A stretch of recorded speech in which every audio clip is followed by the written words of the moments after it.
नमस्कार मित्रांनो, नर्सिंग एक ईश्वर सेवा. मी आरोग्यदूत या चॅनलमध्ये मी अक्षय तुम्हा सर्वांचं मनापासून स्वागत करते. मित्रांनो, तुम्ही जर आता माझ्या चॅनलवर नवीन आले असाल तर चॅनलला सबस्क्राईब करा, व्हिडिओला लाईक करा आणि शेअर करायला विसरू नका. तर आजच्या व्हिडिओमध्ये आपण बघणार आहोत ANM GNM third year important question प्री एक्लाम्शियाचे. आता उपचार आणि परिचर्या आपण कोणती करणार आहे ते बघणार आहोत. पहिल्या व्हिडिओमध्ये आपण सगळे बघितले टाइप्स, डेफिनेशन, कारणे, चिन्ह, लक्षणं सगळे आपण बघितलेले आहे. तर आजच्या व्हिडिओमध्ये GNM थर्ड इयरसाठी हा इम्पॉर्टंट, ANM पण साठी सुद्धा हा इम्पॉर्टंट क्वेश्चन प्री एक्लाम्शिया जो आहे तर आपण त्याची तपासण्या कोणत्या कराव्या लागतात. कधी कधी हाही प्रश्न विचारला जातो. त्याच्यानंतर परिचर्या आणि उपचार काय कराल ते लिहिलं जातं. कधी कधी कारणं विचारली जातात, चिन्ह लक्षणं विचारली जाते, कोणताही प्रश्न विचारला जाते. तर त्या हिशोबाने मी हा आजचा प्रश्न घेत आहे. तर आता त्याच्यासाठी कोणत्या तपासण्या करायच्या असतात ते आपण बघूया प्री एक्लाम्शियामध्ये. तर लघवीची तपासणी जी सतत मी सांगत आले, लघवीची तपासणी करायची आहे, रक्ताची तपासणी करायची आहे, डोळ्याची तपासणी करायची आहे, ऑप्थल्मोस्कोपी आणि अल्ट्रासोनोग्राफी म्हणजे सोनोग्राफी आपली करतात ते. त्यानंतर आता उपचार आणि परिचर्या काय करायची आहे तर आपण बघूया. तर कोणत्याही प्रकारची म्हणजे कोणत्याही उपचार आणि परिचर्या काय करायची आहे तर आपण बघूया. सगर्भस्मार पूर्वस्थिती आहे यावर परिचर्या उपचार अवलंबून असतात. तर त्याच्यामध्ये सौम्य स्वरूपाचा असल्यास एक्लाम्शिया काय करायचं, प्री एक्लाम्शिया जर सौम्य स्वरूपाचा असेल तर आपण काय करायला पाहिजे तर त्या बाईस घरी विश्रांती घेण्यास सांगावे. रात्रीची शांत झोप आणि किमारीत 2 तास विश्रांती घेण्यास सांगायचं. त्या बाईला काय सांगायचं आहे, विश्रांती घेण्यास सांगायचं आहे. रात्रीची शांत झोप आणि दुपारी 2 तास विश्रांती घेण्यास सांगावे. कमी मिठाचा परंतु सकस आणि चौरस आहार घ्यायला सांगायचा आहे. त्या बाईस घरी विश्रांती घ्यायला सांगायची आहे. सौम्य प्रकारचा असेल ते प्री एक्लाम्शिया विश्रांती घ्यायला सांगायचं आहे. कमी मिठाचा परंतु सकस आणि चौरस आहार घ्यायला सांगायचं आहे. अतिश्रमाचे काम आणि थकवा जाणवेल असे काम न करण्याबद्दल तिला समजवायचं आहे. जड ओझे उचलू नये याबद्दल सांगायचं आहे. प्रत्येक वेळेस क्लिनिकला हजर राहण्यास सांगायचं आहे व ती जर आली नाही तर घरभेट देऊन तिला तपासायचं आहे. प्रत्येक भेटीच्या वेळी वजन, रक्तदाब बघायचा आहे आणि लघवीची तपासणी करायची आहे. तिची मागे रिपोर्ट आणि आताचे रिपोर्ट याचा तुलनात्मक अभ्यास करायचा आहे. ठीक आहे, समजलं. त्या बाईस घरी विश्रांती घेण्यास सांगायचं आहे. रात्रीची शांत झोप घ्यायला सांगायची आहे आणि दुपारी 2 तास विश्रांती घ्यायला सांगायचे आहे. कमी मिठाचा परंतु सकस आणि चौरस आहार घेण्यास सांगायचा आहे. अतिश्रमाचे काम आणि थकवा जाणवेल असे काम न करण्याबद्दल तिला सांगायचं आहे. जड ओझे उचलू नये याबद्दल सांगायचं आहे. प्रत्येक वेळेस क्लिनिकला हजर राहण्यास सांगायचं आहे व ती जर नाही आली तर घरभेट देऊन तिला तपासायचं आहे. प्रत्येक भेटीच्या वेळी वजन, रक्तदाब पाहायचं आहे. लघवीची तपासणी करावी. मागे रिपोर्ट आणि आताचे रिपोर्ट याचा तुलनात्मक अभ्यास करायचा आहे. त्यानंतर आहे मध्यम व गंभीर स्वरूपाचा प्री एक्लाम्शिया असेल तर आपल्याला काय करायचं आहे तर अशा स्त्रीला ताबडतोब दवाखान्यात ॲडमिट करून ठेवायचं आहे. अशी स्त्री जी असेल मध्यम आणि गंभीर स्वरूपाच्या एक्लाम्शियामध्ये अशा स्त्रीला दवाखान्यामध्ये ॲडमिट करून घ्यायचं आहे. संपूर्ण विश्रांती द्यायची आहे तिला. त्यानंतर डॉक्टरांच्या आदेशाने डायझेपॅम जे आहे सेडेटिव्ह टॅब्लेट ते 5 मिलीग्रॅमची गोळी दिवसातून 3 वेळेस द्यायची आहे. त्यामुळे शारीरिक आणि मानसिक विश्रांती तिला मिळते. रक्तदाब कमी करणारी औषधे कॅल्सिगार्ड, अल्डोमेट, ॲडल्फिन ही डॉक्टरी आदेशानुसार, पण ही डॉक्टरांच्या आदेशानुसार द्यायची आहे, वेळच्या वेळी द्यायची आहेत.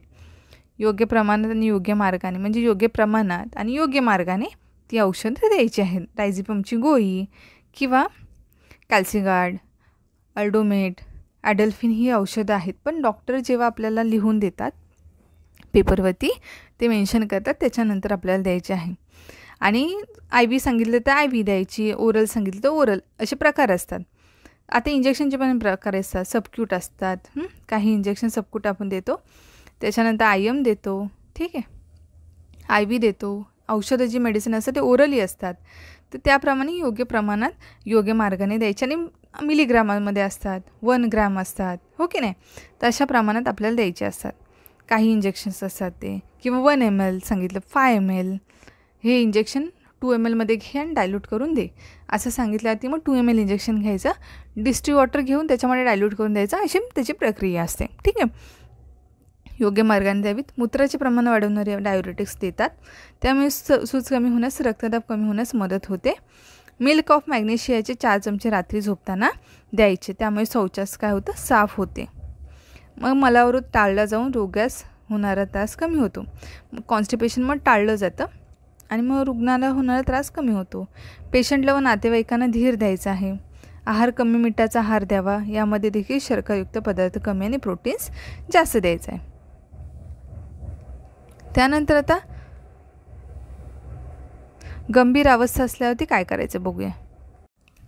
आता जेव्हा गंभीर अवस्थेत सुरुवातीस काय करायचं, निलेतून ग्लुकोज 10% देतात, नंतर तोंडाने आहार देतात. वरील आहाराबरोबरच वारली वॉटर, लेमन बार्ली, फळांचा रस, लिंबू रस सरबतामध्ये खाण्याचा सोडा घालून पिण्यास द्यायचा आहे.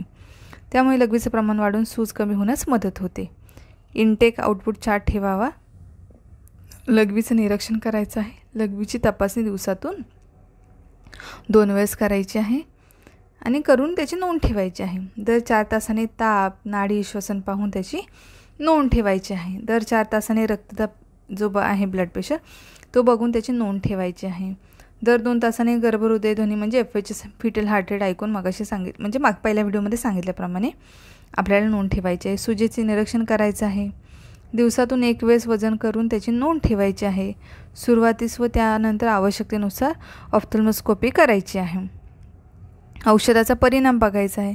कॉम्प्लिकेशनच्या चिन्हलक्षणासाठी आपल्याला काय करायचं आहे, तर निरीक्षण करायचं आहे. त्यानंतर आहे याशिवाय रुग्णाला संपूर्ण विश्रांती द्यावायची, म्हणजे वरील सर्व विशेष परिचर्या करत असताना तिची दैनंदिन परिचर्या देखील महत्त्वाची असते, हो की नाही. तर अशा रुग्णांना हवेशीर परंतु कमी प्रकाशाचा आणि कमी आवाज असलेल्या खोलीत कॉट द्यायची आहे. सिस्टरचे लक्ष राहील अशा ठिकाणी जागा द्यायची आहे. कॉट पट्ट्यांची आणि कठ्ठ्याची असावी. गादी जी आहे ती डनलॉपची असावी व तिला रबरी खोल असावी. रोजच्या रोज केस विंचरायची, आठवड्यातून 1 वेळेस केस धुवायची आहे तिची. दर 4 तासांनी तोंडाची स्वच्छता करायची. खायला प्यायला दिल्यानंतर खळकून सुळा भरण्यास पाणी द्यायचं आहे. दर 4 तासांनी पाठीची तापबिंदूची काळजी घ्यायची आहे. वेळच्या वेळी वर सांगितल्या पद्धतीने आहार द्यायचा आहे. त्याच्यानंतर वेळच्या वेळी डॉक्टरी आदेशाप्रमाणे औषधं द्यायची आहेत आणि काय करायचं आहे त्याची नोंद करून ठेवायची आहे व त्याचा परिणाम पाहावा. लघवीस व शौचास साफ होते, कॉन्स्टिपेशन नाही आहे ना, युरिनला व्यवस्थित होते की नाही हे बघायचं आहे. रात्रीची व्यवस्थित झोप लागते की नाही हे सुद्धा बघायचं आहे. त्यानंतर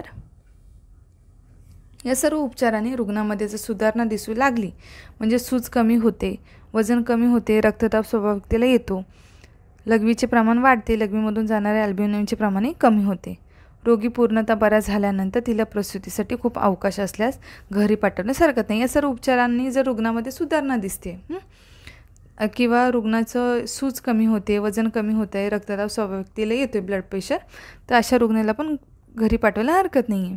जर प्रेग्नन्सी किंवा डिलिव्हरीसाठी जर अवकाश असेल तर.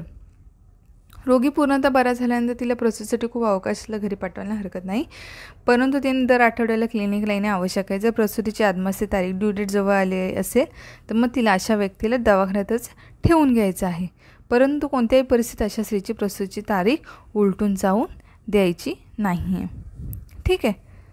त्यानंतर जर औषध उपचारांचा काही उपयोग झालाच नाही तर मग अशा वेळेला काय करायचं आहे, तर बाईमध्ये सुधारणा होण्याऐवजी तिची चिन्हलक्षणं वाढत गेली, म्हणजे ही सगळे आपण उपचार करतो आहे, औषध उपचार करतो आहे, जर तिच्यामध्ये काही बदल झालाच नाही तर मग अशा वेळेला काय करायचं आहे, तर तिला गरोदरपणाचा काळ किती असो अजिबात वेळ न दवडता प्रसूती घडवून आणतात. प्रसूती घडवून आणण्याच्या 2 पद्धती आहेत. एक सिझेरियन सेक्शन शस्त्रक्रिया करून किंवा मिश्र पद्धतीने. त्यामध्ये सर्विक्स जर प्रसूती योग्य प्रसारण पावलेले असेल तर शस्त्रक्रिया पद्धतीने आर्टिफिशियल रप्चर ऑफ मेम्ब्रेन, ज्याला ARM करतात, आणि ऑक्सिटोसिन ड्रीप लावून प्रसूती घडवून आणतात. ARM करतात म्हणजे आर्टिफिशियल रप्चर ऑफ मेम्ब्रेन असं म्हणतात, आणि ऑक्सिटोसिनची ड्रीप लावून प्रसूती घडवून आणतात. ज्यावेळेस सर्विक्स हे प्रसूती योग्य नसते व डायलेटही झालेले नसतं तेव्हा प्रथम ऑक्सिटोसिन ड्रीप लावून नंतर ARM करतात. ज्यावेळेस सर्विक्सचं काय आहे तर प्रसूती योग्य नसतं व डायलेटही झालेलं नसतं तेव्हा काय करायचं, मग प्रथम ऑक्सिटोसिन नावाचं जे इंजेक्शन आहे ते ड्रीप लावून नंतर ARM आर्टिफिशियल मेम्ब्रेन रप्चर करतात आणि प्रसूती घडवून आणतात. म्हणून या पद्धतीनं मिश्र पद्धती म्हटले जाते. हे जेव्हा करत असताना पेशंट जर सगर्भस्मारपूर्व स्थितीच्या गंभीर अवस्थेत असल्यास सेडेटिव्ह जे इंजेक्शन असतं ते आणि हायपोटेन्सिव्ह औषधे भरपूर प्रमाणात अशा रुग्णांना जी आहे ती काय करायची असतात, द्यायची असतात.